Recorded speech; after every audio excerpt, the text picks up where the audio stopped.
सावन का महीना भगवान शिव को अति प्रिय होता है और इस बार सावन का महीना दुर्लभ संयोग के साथ आ रहा है, क्योंकि सावन की शुरुआत भी सोमवार से हो रही है और सावन की समाप्ति भी सोमवार से होगी।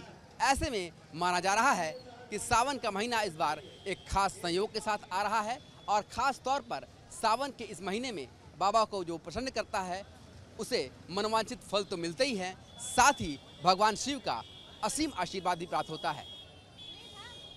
जो धर्म विज्ञान के जानकार हैं वो मानते हैं कि सावन का महीना इस बार जो एक दुर्लभ संयोग के साथ आ रहा है, ऐसे में सावन के महीने में भगवान शिव के पूजन अर्चन करने से सारे पापों से मुक्ति मिलती है और मनोवांछित फलों की प्राप्ति होती है और घर में धन धान्य की बरकत होती है।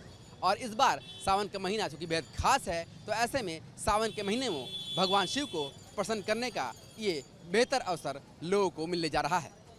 वर्ष 2024 का जो श्रावण मास का प्रारंभ हो रहा है वह श्रवण युक्त नक्षत्र से प्रारंभ हो रहा है। अब बड़े सौभाग्य की बात है कि उस दिन सोमवार दिन भी है। ये विगत कई वर्षों के बाद ये अद्भुत संयोग मिला है जिसमें सोमवार से श्रावण का प्रारंभ हो रहा है और सोमवार को समाप्त भी होगा। श्रवण नक्षत्र से प्रारंभ भी हो रहा है और श्रवण नक्षत्र से पूर्णिमा की समाप्ति भी होगी। श्रावण मास भगवान विश्वेश्वर का मास है। इस मास में, श्रावण मास में, किसी भी शिवालय में बिल्वपत्र चढ़ाना, जल चढ़ाने से अमोघ फल की प्राप्ति होती है। कई जन्मों के पाप नष्ट होते हैं।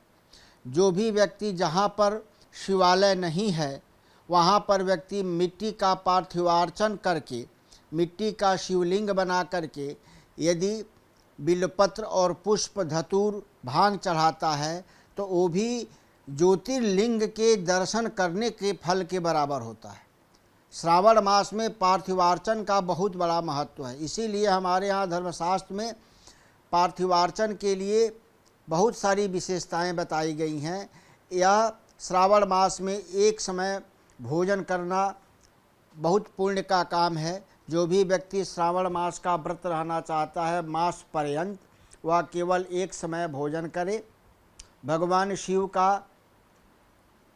के नाम का जप करे, शिवालय में जा कर के जल अर्पण करे, तो दैविक भौतिक जो ताप होते हैं वह समाप्त हो जाते हैं।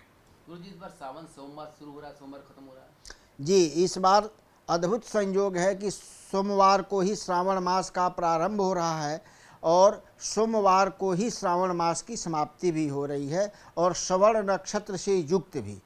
प्रारंभ भी श्रवण नक्षत्र से हो रहा है और समाप्ति भी श्रवण नक्षत्र से हो रहा है।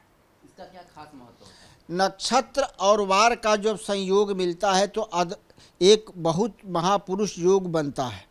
जो कोई भी व्यक्ति इस मास में विशेष उस मास की विशेष फल होने लगता है। इस मास में अगर भगवान शिव का पूजन किया जाता है तो निश्चित रूप से अमोघ फल की प्राप्ति होगी। वीडियो जर्नलिस्ट शिवम मिश्रा के साथ सुशांत मुखर्जी, न्यूज़ स्टेट, वाराणसी।